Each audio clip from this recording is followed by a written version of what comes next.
Welcome to new TV Telugu.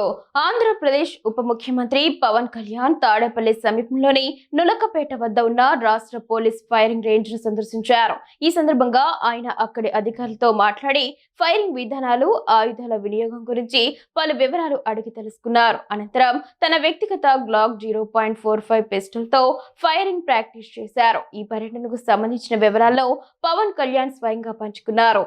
తాను జాతీయ rifle association సభ్యుడని గుర్తు చేసుకున్నారు. ఆంధ్రప్రదేశ్ పోలీస్ ఫైరింగ్ రేంజ్ ను సందర్శించారు.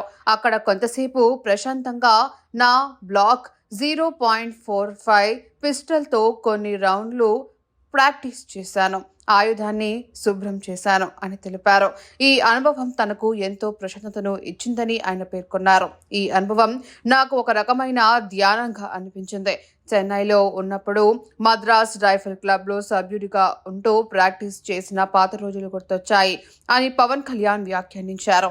ఉప ముఖ్యమంత్రిగా బాధ్యతలు చేపట్టిన తర్వాత పవన్ కళ్యాణ్ ఇలా ఫైరింగ్ రేంజ్ ను సందర్శించడం, వ్యక్తిగతంగా ప్రాక్టీస్ చేయడం ఆసక్తిని రేకెత్తించింది. కాగా పవన్ కళ్యాణ్ కాల్చిన కొన్ని రౌండ్లు బుల్స్ ఐకి అత్యంత సమీపంలో తాకడం విశేషం.